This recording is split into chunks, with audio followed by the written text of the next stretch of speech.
and welcome back to the Best Foot Forward podcast. It's me, Vic from Sailor Vic, and today I have my co-host with me. I'm Ann Duskus of Studio Duskus. Welcome. Yes, welcome back, everyone. Welcome. Woo. Situated. Okay. Hi, Vicky. Ann, hi. What are we up to today? Okay, so today I wanted to talk about, I was thinking about this over the weekend, about some conversations that I've had in the past. And like, there are some pivotal moments in our lives where they have really changed the trajectory of like where we were going and how we ended up here. And I just wanted to ask you if you had any memorable conversations that you've had with other people, perhaps, that have like given you a different perspective, changed your life in some way, or just like made you think about something differently. I have. Actually, it's getting me thinking about like just before starting this episode, I was just like, man, like this might get a little heavy today. But I was like, oh, Mental Health Awareness Month is May. We do need to do, I feel like we should do another one because I kind of want to check in and like check in with you and check in with myself as well. Yeah, we will. But I was thinking about this subject that you suggested, and so I was kind of like digging into my Rolodex of like memories of like, okay, what conversations or advice have I received in the past that like really changed my life? Mm-hmm. And I think the very first one that really sticks out to me is one that happened in my mid-20s. And so if you guys haven't heard this particular episode, I hope you'll have a chance to go back to listen to it. But it's the episode on mental health that we did last year. Mm-hmm. I can't remember what month it was that we did it, but it was earlier last year in 2021. And in that episode, I had talked about I was just going through some stuff, in my 20s.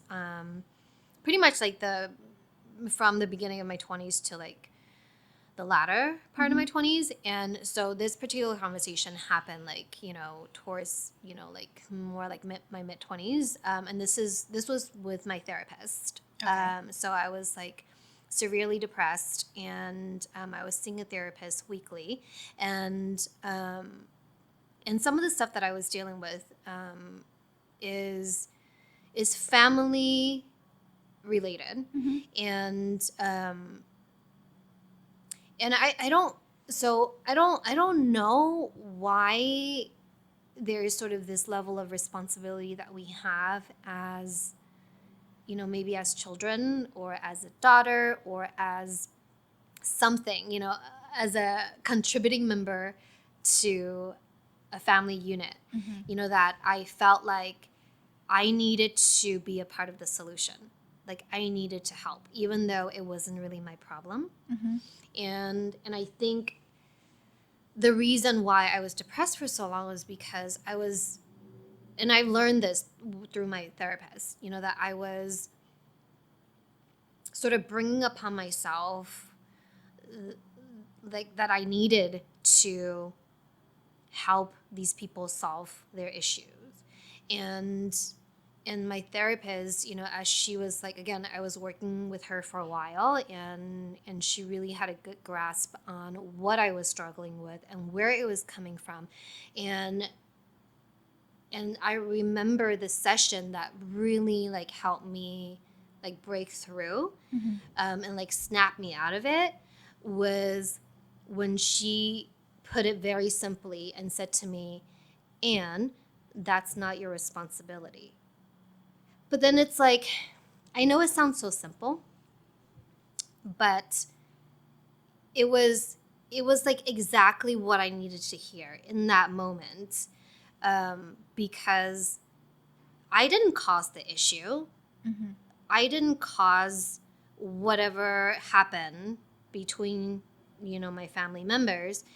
And why am I taking it upon myself to try to help them solve the problem when, one, they didn't ask me to. Right. And two, there was nothing that I can do unless they wanted to do something about it. And I was just like spinning in circles because I was just like, nothing is improving. It's my fault, And so when she said that to me, like everything cleared up. Like it was wild. And that was when I was like, I literally snapped out of it. And soon after that, I was like, not depressed anymore. Like I literally snapped out of it. And then like, that's when my life began.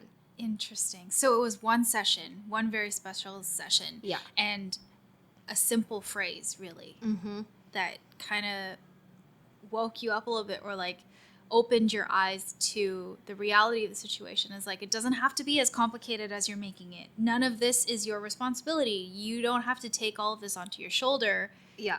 You know, it's out of your hands. It's not for you to worry about. Yeah. You know? But then it's like wild because it's like it took so much work for us to get to that point where she could say something that I would be open to receiving, because she was helping me realize up until that point that like there's so many things that has happened to me in my life and my experience with my family that sort of made me who I am and made me respond it in the way that I did. Right. And so, yeah, it was definitely a struggle getting there. But once I was there, like I was ready, you know? That's amazing. Yeah, so that was the first one. So that was in my like mid 20s. Yeah. And would you say that you reflect on that advice often and you use that in your life, where whenever you're stressed out, you're just like, you check yourself and say like, is this in my hands? Is this my responsibility? Do I have to worry about things like that? Yeah, you know, honestly, for me, I'm not very good at doing that. But what's very good for me is my husband is very good at helping me do that. He is very grounding for me, and he is the one that like pushed me and was there for me every time I go to the therapist, and like coming out of therapy crying. Yeah. And so he's definitely like my rock. Yeah. Oh, he's the best. He is the best. Okay. Well, thank you for sharing that. It did start off on like a really, Yeah, sorry, you know, guys. but Yeah. you know what?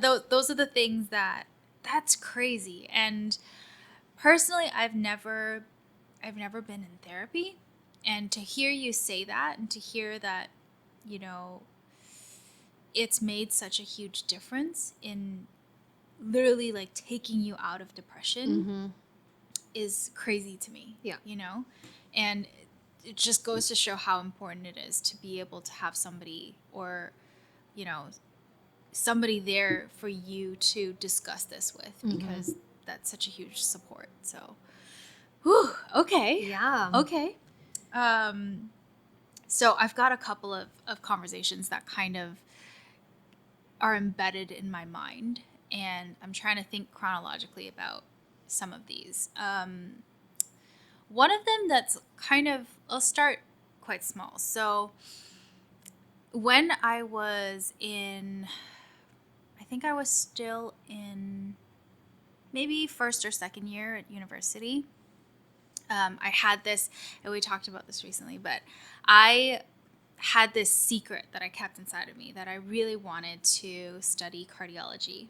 I really wanted to, and it was because my grandmother had heart failure, and I was with her the entire time. I grew up with my grandmother. You know, she took care of me, and she was always like the glue to the family, because she's always happy, always cooking. And you know, when she had heart failure, I went into this like state where I needed to know everything, you know, because I took her to the hospital and all of that stuff. So there was this like growing fascination, and I actually started, it was like a heart and stroke charity foundation at my school, and I led that throughout the time that I was there. So it was like all about it, but it was also a secret, because I didn't have the confidence to share that with my family, because I was like, I don't want to give them the idea that I'm trying to be a doctor, you know, like the Asian stereotype. Yes. I wanted to pursue it my own way. And actually, I don't know that this conversation really like made or break my career path, but so I organized, and then I also went to a lot of talks. And I remember there was this cardiologist who practiced at one of the top hospitals in Toronto, and he was, very well respected, and he gave this talk. So me and my friends, we went to hear him and hear what he had to share. And so after that, I had to put up so much courage in order to approach him. And I was like, hey, really respect you, love what you do, read your papers and stuff, and I want to be a cardiologist. Could you share some advice for how to get there, and what to do, and anything that you want to share? And he looked at me. Of course, he's like this old white man. He looked down at me because I was pretty short. And he was like, not everybody can do it. It's not something that's right for everyone. And at that point, a lot of people will say it depends on how you take that kind of advice. Some people will be like, you're telling me I can't do it, I'll show you that I can do it. And then other people will be discouraged by it. And I just felt like that was such a big waste of my time for some reason. Did it feel like when he spoke to you, did it feel condescending? It felt a little condescending. Yeah. And I think he said more in the conversation that made me feel like he didn't really care, because a lot of people wanted to go up to him, and a lot of people frequently say that to him. So he kind of just brushed it off and was like, you're not worth my time, What a missed opportunity. And again, it sounds like he was a celebrity doctor. Yeah, he totally was, very well known in his field, and just yeah. Wouldn't you want to inspire, Vicky? So for me, what I took out of that is always, not that I think I'm in any position to inspire or tell anybody that thing, but I always think that it's better to even spark that little bit of hope in someone than to try and put out the flame that could have been, And so I always held that close to my heart. And even nowadays, if somebody approaches me and says hey, I want to start customizing, I want to do this, and I interact with a lot of people in my DMs just casually, I will never be customizing at my level is not for everyone. Dude. It's such a, I feel to me, I don't feel like there was a purpose in him saying that. And for some reason, it stuck with me in my mind for so long. And yes, I didn't end up becoming a cardiologist. However, I think that totally shook me up a little bit, because I was just that was a, slap in the face. And when you're young and impressionable and, everybody, I think today I would be oh, you said, I would have more of this attitude where it's I'll show you, Yeah, it's you took it really personally. Yeah. And I thought I heard it as he was talking to me, as if he knew who I was and why I wasn't qualified to do what he does, right? Whereas I think nowadays, a lot of people, even when we receive negative comments, when we receive negative feedback, how much do these people know us and what we do, right? And so, it's assessing how much I want to weigh those kinds of words and how much I want to let that affect me nowadays. Yeah, I think it just comes down to life experience. Right. The now you is so much more experienced. Be why do you say that? Tell me more. Right. Put them in his place. Right. Right. I wish I had the courage to say that, or even the quick wit to be well, why would you say that? Yeah. Right. Tell me why you think that. Yeah. Yeah, right? Challenge him a little bit. Gosh. So what happened to you? So where were you in your studies? Was this before you applied for med school? Was this after? Where were you in your stage, and what pivoted for you? I think this was before, and I still had that fire, and I went through all of it. And I think one of the reasons that I didn't continue pursuing it was because I did my MCATs, I did my tests, and I actually performed pretty well. But at that time, the way that I had been doing school and taking courses, it just didn't match up. So the advice that I got was the only way for you to do it is to redo your 4-year degree. And I'm like, Oh my God. or To like do biology. another Yeah. 4-year degree. They're like, my do something easy, but like do another 4-year degree. And I'm like, do I want it that much? How Yeah. much more? And like I had already done my master's at that point. So I'd been in school for, I don't know, like 6 or 7 years. And I wasn't looking to do more school.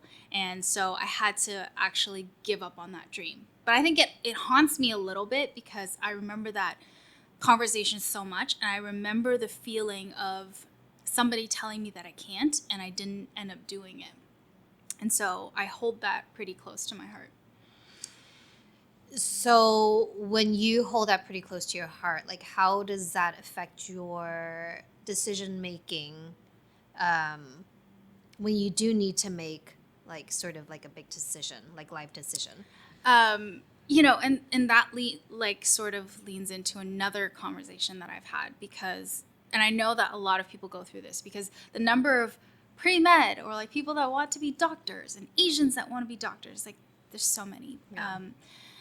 I had like when I knew that I wasn't able to do it, I've been trying to get into medical school for multiple years. And what I knew at that point that unless I redid another degree, I wouldn't be able to get in Canada anyways.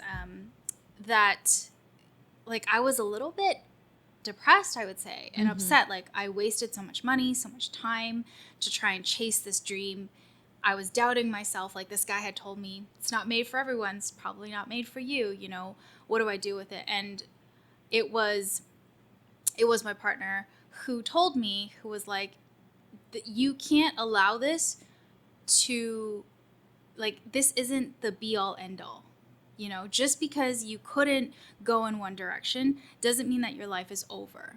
And a lot of people get into that rut where they like want it so badly that if it doesn't work out, then that's the end of you're a failure. That's the end of your life. Like you can't do anything else.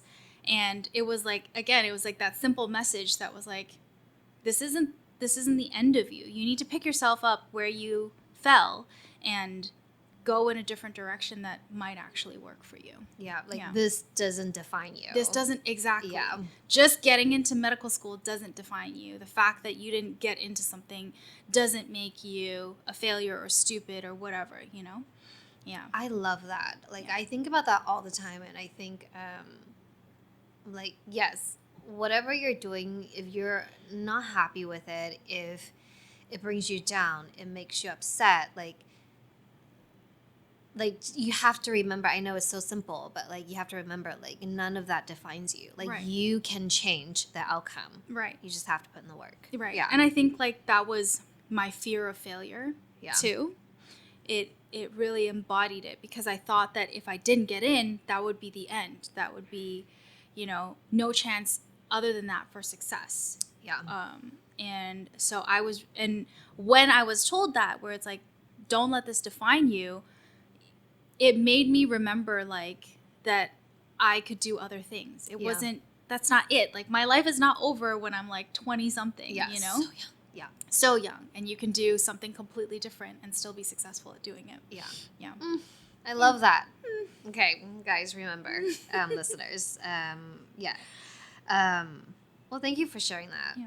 That's beautiful. Okay. So we have like both a sort of a key conversation in our 20s. Yeah. Yeah. So the next one for me actually happened in my early 30s. Okay. So this one was very special. So for those of you who are unfamiliar, I feel like such a broken record saying this every time, but I feel like I have to reiterate because maybe we have new listeners. Oh, totally. So I have a fashion design degree. And so I always call myself like the accidental footwear designer because I went from designing apparel to designing footwear. Right. And that sort of happened, again, like really organically. And so after I graduated from fashion school, I started my career designing apparel, and I did that for years. And it was at my last corporate job where I first entered the company designing bottoms for them. And then I did that for a couple years. And then I sort of got to a place where I was like, again, I'm one of those creatives where I need to be constantly challenged. And granted, like working in fashion, like I feel challenged all the time because, you have to come up with new designs every season. And, but then for me, it was like, I'm still like designing for the same consumer. I'm still designing the same product. It just looks a little different, So I was, again, I can do the job, no problem. But I was just getting a little bored, right? And then during that time, there was an opportunity that opened up in the footwear department within the same company, but it was just like a lot of sort of inner struggles as to what is the right thing to do, because I was like well on my path to, like, if I stuck with apparel design, I was well on my path to getting promoted at that time to a senior position, senior designer position, and so obviously, like, senior designer position, it's a better title, it's better pay, it's a good resume builder, and then the footwear design position that opened up was an entry level position. So I would basically have to start from the ground up again. So as like footwear designer titles are a little different from like apparel design. So like apparel design, you start as like an assistant designer, but with footwear design, you start with like as like a footwear designer 1, which is their entry level position title for like assistant designer. And so I would have to start from the very bottom again, which is like title change to a lower title, and then also a huge pay cut, right? Mm-hmm. And so, but then to me, I was like, it was interesting because it was such like a unique position to be in, because people already know me and my work ethic and my design style, and I've already been at that company, so I know the demographic, I know who I'm designing for. So the ramp up is actually like much shorter than if they were to hire out somebody new. But the ramp up for me is like, I don't know anything about footwear. And footwear design is so different than like apparel design. Yes, the foundation is the same, but like as far as like components and materials goes, like it's so different, right? And like the production process is so different. And so, but the unique part of it is like, because the people already know me, and people, again, like from the footwear department already know who I am too, like they were willing to give me a chance and they were willing to train me, which is like such a big deal, because if I were to any other company, if I wanted to try my hand at footwear as an apparel designer, like no one would give me the time of day, right? So I was like, oh my gosh, like I should really seize this opportunity. But it was really tough for me because, again, like I'm used to a certain lifestyle with my salary. Right. And so suddenly I have to take this like pay cut, huge pay cut. I'm like, I don't know if I can do this, And so again, I was sort of allowing the money to drive the conversation, right? And so at the time, we had our VP of HR, shout out Katie, lovely woman. I went to talk to her, and obviously like, because, we're trying to figure out like what I should do and if I want to transition. And I was very honest in how I approached sort of this opportunity with her, and I was asking her like, what should I do, right?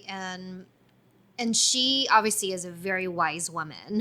She's seen a lot, and she's like, Anne, I can't tell you what to do, but I will tell you what I will tell you is, I wish when I was your age, I took more risks. And in my mind, I took that sort of as like, okay, that's basically you telling me to do it without telling me to do it. Right. Because like, again, she can't tell me what to do, even though she knows that I should probably do it, And so like, so that was very pivotal in sort of my decision making at that point, to where like after she said that, I was like, okay, you know what, I gotta do it, and so, and I'm so grateful that she said that to me, because if you've been following us for a while, you have heard me say this more than once, is that footwear design, being in the footwear design industry and being a footwear designer is is the first time I've ever felt like I found a place for myself in design. And so, and that's all like due to her saying that to me. Mm-hmm. And like, I would not be sitting here with you, Vicky, like if she did not say that to me. Right. You know, because I would never have like try my hands at like footwear design. Maybe I would still get to it at some point, but like in the way that I did looking back, like that was the perfect moment, you know? Yeah. Ugh, I love a good, female role model too, because I feel like looking back in my life, there have been so many instances where they're the people that inspire us, or they're the people that we kind of look towards when it comes to making decisions. Yeah. And, I'm wondering, so you said that was like in your 30s. My early 30s. Early 30s. That's where I'm at right now. And sometimes I get this feeling of like, I'm too old for this, especially on social media. It's like, Tell me, girl, like 32, turning 33, like you're too old to be, doing the things that you do on social media. How did that like feel for you? Was that a factor? Did you ever think for a moment that like how, do you know what I mean? Like at your early 30s, is it too late for me to completely like switch and try something new? Or did you have that fear of like, I think no, I mean, so some of our listeners will know this, like, because again, like I've spoke about this before. Because of my depression in my 20s, that caused me to have a late start in my career. I'm telling you, Vicky, like if I didn't go through that period of my life, which I think everything happens for a reason, and I'm super grateful that it happened. Right. If that didn't happen, I am a firm believer, and I know this is super arrogant to say, like I am a firm believer I would be a VP of design somewhere right now, because I started my career so early. Right. And I would just stick to apparel design, forever and ever and ever, Right. and by the time I'm 40 now, like at the age that I'm at, like I'm confident that I would be a senior director, if not a VP of design somewhere, Yeah. And so for me, Vicky, like heck, like I started a new business during the pandemic when I was 38, and so, or like 37, I can't even remember. Yeah. And so I started my first design job when I was 28. That's late. Like most people start their first job out of college at like 22 or 23, And so because I've always started later, I still think you're early. You know what I mean? Right. Yeah, I mean, Yeah. We look at other people and we're like, oh my God, you're so young. Like you can go all sorts of places. But again, like, do you take that with you even today when you're making decisions of like, do I take this opportunity that's like really risky, but is something that I've never done before? Or, does that encourage you to not play it safe all the time? Like, I mean, Vicky, do you even know me, right? Like, I don't play it safe. Which is like a rhetorical question. It's which is like, I know. Yeah. But like, which is, I feel like I'm happy that I have that grit, but then I'm also sometimes like, feel like maybe you should have less of that grit, No, please don't change who you are. And because you're special because like you're willing to put yourself out there. Yes, Yeah. I'm willing, but at the same time, it's like, okay, at some point, kind of like you were saying, it's like, oh my gosh, like I'm 31, like I'm too old to be doing this, like to be on social media. Like, think about how I feel, Vicky, like a 40-year-old on social media, like I feel like so immature, right? From the outside, right. I don't see that, right? Right. And I'm just like, oh my God, Anne's so fun, like so I'm not like thinking, oh my God, she shouldn't, it's like Right. somebody, you look at somebody like, oh, she's way too old to be in a mini skirt. It's not like that kind of situation, So yeah, that's kind of funny. Yeah, right? So yeah, it's like, okay, also like comparison is the thief of joy. Yeah. And so don't ever compare, because like it's a slippery slope. Yeah. Totally. But I mean, sometimes I do think like I need to just like be more careful. And I think like as I've gotten older, like I've become more cautious in terms of like how I approach my decision making, especially if it's like financially involved. You know, like again, like me and my husband, we don't have any children. We don't plan to have any children, but we're very keen on maintaining the lifestyle that we have. And so I'm running a business and I still need to be very cautious and calculated as to how I operate, because I don't want that to ruin our retirement. You know, if I were to make a rash decision, that's in the long run not great for us. So I mean, it's those are the kind of things I think about. But for the most part, I feel like because we don't have any children, because my husband is such a great support in what I do, like it's giving me a lot of freedom as far as like, okay, like here and there I can be less cautious because I know I have a safety net, Yeah, totally. And your talk of like finances reminds me of a conversation that I had with my supervisor. So my supervisor for when I did my master's, she's a very, very intelligent woman, high achiever. She did her master's and her PhD at the same time. She's a professor, and I have so much respect for her. But the one conversation that I had was at the end. So like, I wouldn't say like not as much of like a late bloomer or anything like that, but I always kid with, my partner that like my catch-up game is really strong. Yeah. Coming late, but then like we pick things no up problem. super fast. Yes. And so for my master's, I actually sped through. Usually what takes 2 years, I finished in a year and a half. And Amazing. I defended in a year. Oh my God. But that was like the biggest mistake because it cut all of my funding for my supervisor. So like I got all these like grants and awards, and turns out if you graduate early, then they like sort of allocate a certain amount to each semester. And so she was like down by a lot. So I actually ruined it for everyone else, because she was like, nobody's allowed to graduate early because I need this funding. So at the time that I finished, it was like I was at a crossroads, and I remember we were just walking on campus, and she like had sat me down on a bench somewhere, and she was like, so what are your plans, Vicky, for the future? What do you want to do now that your work here is done, you've defended, like what's the next step for you? And essentially what I had told her was, well, I guess I'm gonna go back home and I'm just gonna wait tables until I figure out what I want to do next. And I could see the confusion and frustration in her eyes, because she looked at me and she's like, Vicky, you're too smart to be waiting tables. And for me, I'm like, well, like, what do you mean? Like, I was flattered at the time. Yeah. Right. And I was like, oh, thank you for saying that I'm smart and intelligent, and recognizing that.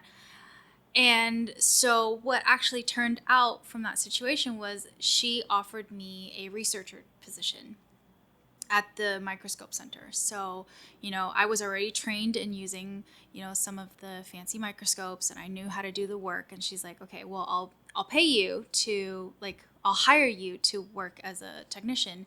And so I said, yeah, okay, great. Like, let's do that. That's a job and everything. And it ended up being, and this is one of the reasons why, like, there's no hate for, academia and what I went through, but at the time, that ended up being less than minimum wage. Yeah. Less than what I would make waiting tables. And there are so many ways that I can hustle, which I actually did after I, went back to Toronto. I wasn't working there anymore. At one point, I was working 2 to 3 jobs, like the entire time. And I was hustling so hard. And I made a lot more money than I did being educated, having, all the qualifications to do a job that I was lukewarm about. Yeah. And like that stuck with me, where I know, funding is limited and all this stuff is limited. But it was like that phrase that she was saying, where she was like, you're too smart to be doing this, resonates with me, because that is constantly the same thing that I'm told. You're too educated to be painting shoes. And it's like, yes, but if this is something that I excel in, that I love doing, and that I can actually make a living off of, what's stopping me? Because you think it's a job less than? Like, Yeah. right? I'm like, what is, and that's like a lot of women in my life telling me that too. Like my mom's told me that before, right? It's like, you're like, what are you doing? And they're so confused, you know? And I was the same thing. Like I was a barista and I love that barista job. You know, one of the things on my bucket list was like learn how to make latte art. And I spent, you know, maybe like a year or two learning how to do it and actually running the shop. And my partner at the time came up to me. He's like, you know, looking back, it actually like saddened me to see you working there because you had so much potential. And I'm like, again, I look back and I'm like, I'm so fond of those days that I was doing that. Maybe it wasn't where I was meant to be forever, but the fact that you associate that with like, you know, me not being enough at the time was like such a struggle for me to get over. Dude, that's so deep, Vicky. It's like when somebody says that to you, it's like, oh, you're so much better than that, or you have so much potential. I see so much potential in you. It's almost a turnoff because that's, you see, I have so much more potential because that's your expectation of me. Right. Not my expectation of myself. Right. And I know you say that out of good intention. I know you're trying to, you know, get me to, you know, do a better job, whatever that is, because that's what you think I should be doing, you know? And so that's it takes a really strong mind, I think, to see beyond that, you know, and not allowing that to like define them, you know? Yeah. I mean, it's taken me a while to get over it. But again, these are conversations that I look back on and I'm like, I can't believe that happened. And I can't believe I didn't say anything, but these are things that people tell you and you internalize, you know? Yeah. Yeah. I mean, honestly, that's a really good place to wrap up. Because I think through our conversation today, to round out our conversation today, we are exactly where we need to be. Yes. And so like everything has led us here. And honestly, I can honestly say for myself, like there's nowhere else I'd rather be. So. Yep, exactly. And my supervisor came to visit me and she was super proud of what I was doing.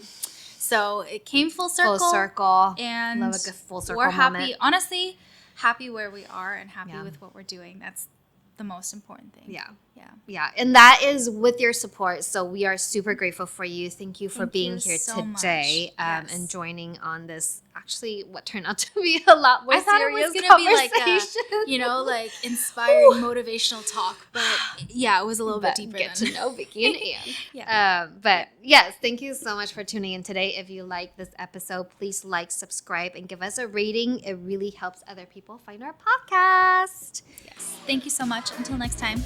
Catch you guys later. Bye. Bye. Whoa.